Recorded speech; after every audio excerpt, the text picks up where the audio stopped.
Abhishek Bandyopadhyay Sebashray camp নিয়ে একাধিক অভিযোগ। অভিষেকের বিরুদ্ধে একাধিক এফআইআর 1 নম্বরে নাম অভিষেকের। এবার কড়া বার্তা মুখ্যমন্ত্রীর। পুলিশ যে ধরনের তথ্য সহযোগিতা চাইবে হেলথ ডিপার্টমেন্ট সেটা করতে পারত, এবং এক্ষেত্রে হেলথের কিছু গাইডলাইন রয়েছে, সে গাইডলাইন মেনে করবে, এটা আমাদের কাজ নয়।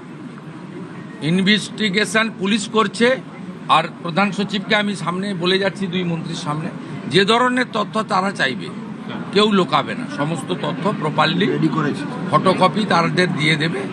তা খুব পরিষ্কার রয়েছে, অ্যাক্ট অনুযায়ী কাজ হবে। সেবাশ্রয় নিয়ে কড়া বার্তা স্বাস্থ্যমন্ত্রী শারদ মুখোপাধ্যায়েরও। স্বাস্থ্য দপ্তর অলরেডি সেবাশ্রয়ের তদন্ত করার জন্য ফাইল খুলেছে, শনাক্তিকরণ করা হচ্ছে সেবাশ্রয় কারা কারা ইনভলভ ছিল। সেবাশ্রয়ের যিনি কাণ্ডারি সাংসদ অভিষেক বন্দ্যোপাধ্যায়, তার আশ্রয় এরপরে শ্রীঘরে হবে। বারাসাত মেডিকেলের স্বাস্থ্যমন্ত্রী ইমার্জেন্সি সহ একাধিক ওয়ার্ড ঘুরে দেখলেন তিনি আজ। হাসপাতালের স্বাস্থ্যমন্ত্রী সারপ্রাইজ ভিজিটে স্বাস্থ্যমন্ত্রী শারদ মুখোপাধ্যায় ইমার্জেন্সি সহ একাধিক ওয়ার্ড ঘুরে দেখলেন তিনি।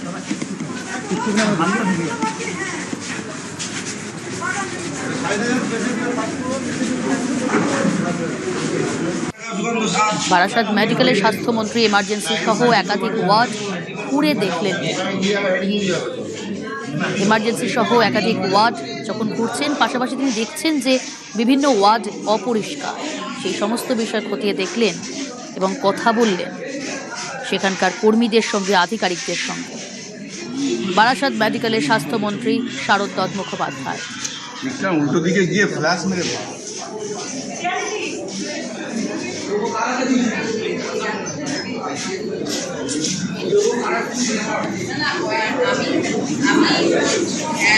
বাড়ি কোথায় ঢাকুন কোথায় যাতায়াত করছে এখানে না বাইরে প্রাইভেট এমনি খাওয়া দাওয়ার কি অবস্থা, সুরক্ষা কীরকম? যেহেতু মহিলা ডাক্তার ওই জন্য বললাম ঠিকঠাক তো যদি থাকে, কোনো সময় থ্রেটেন ফিল করছেন না তো বলেই কিন্তু জানাবেন। প্রিন্সিপালও মহিলা এখানে, তো আপনি কিন্তু জানাবেন কোনো সময় যদি সুরক্ষার অভাব বোধ করেন। কথা বললাম, সবাই স্বাস্থ্য পরিষেবা নিয়ে খুশি। অসুবিধা হচ্ছে পরিষ্কার পরিচ্ছন্নতার প্রচণ্ড অভাব, প্রচণ্ড নোংরা, শৌচালয়গুলো ঢোকা যায় না, ছাদে সিঁড়িতে প্রচণ্ড নোংরা, বহুদিনের নোংরা। যেমন আমাদের ড্রেন পরিষ্কার, নিকাশি ব্যবস্থা খারাপ আছে, সেগুলো দেখা। পিডব্লিউডি সিভিল ইলেকট্রিক্যালকে বলা হয়েছে যথাযথ পদক্ষেপ নেওয়ার জন্য। আচমকা ভিজিটই আবার আসা হবে, কখন আসবে আমিও জানি না, এনারাও জানবেন না, কিন্তু আমি দেখবো কদিন পরে এসে যেটা ঠিক হয়েছে। কাউকে কি ব্যবস্থা নিলেন? বহুদিন ধরে যারা আছে এবং পরিষেবা দিচ্ছে না, সরকারি কর্মচারী, তাদের ব্যবস্থা যেটুকু যথাযথ ব্যবস্থা নেওয়ার নামে হবে। হ্যাঁ, দোষ আছে কারুর না কারুর, কার আছে খুঁজে পার।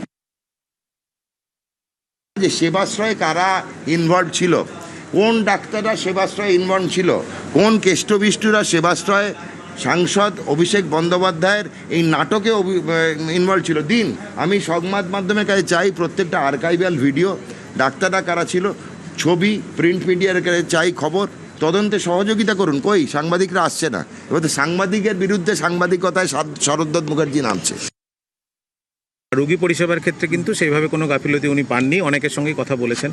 এখন পরিষ্কার পরিচ্ছন্নতার ক্ষেত্রে সেটা আমরা যে উনি নজরদারি আমাদের করে দিয়েছেন, যে জায়গাগুলো বলে দিয়েছেন, আমরা আরও বেশি সচেষ্ট থাকবো। সবসময় পুরনো বিল্ডিংয়ের মেনটেন্যান্স পিডব্লিউডির আন্ডারে আছে, সেখানেও উনি কিছু অভিযোগ করেছেন এবং পিডব্লিউডির তরফ থেকে কিছু গাফিলতি আছে বলে সেটা উনি বললেন। এই ময়লা বা স্টেন যেগুলো দেয়ালে হয়ে আছে, সেগুলো আমরা আপ্রাণ চেষ্টা করেও রেগুলার বেসিসে পরিষ্কার করেও সেটা আমরা করে উঠতে পারছি না। যারা স্ক্যাভেঞ্জিংয়ের স্টাফ রয়েছে তারা যদি আরও একটু বেশি সচেষ্ট হয়, আমরা সেই দিকে নজর রাখবো। যেটা বলে গেছেন আমরা সেটা অবশ্যই সেটা মান্যতাদি করব, এটার প্রতি কোনো দ্বিমত নেই।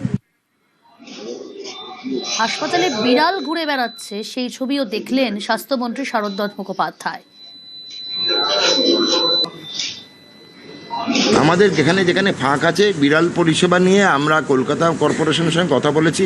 অদ্ভুত জিনিস হচ্ছে, কুকুরের ব্যাপারে ওদের ডিপার্টমেন্ট আছে, বিড়ালের নেই। তো আমাদের তো এগুলো প্রথম থেকে এতদিন কেউ ভাবেনি। 1947 দেশ স্বাধীন হয়েছে, বিড়াল তখনও ছিল, কেউ তো ভাবেনি, আমরা প্রথম ভাবা শুরু করেছি। কোনো ডিপার্টমেন্টই নেই, এসওপি নেই, দুম করে বললে তো হবে না।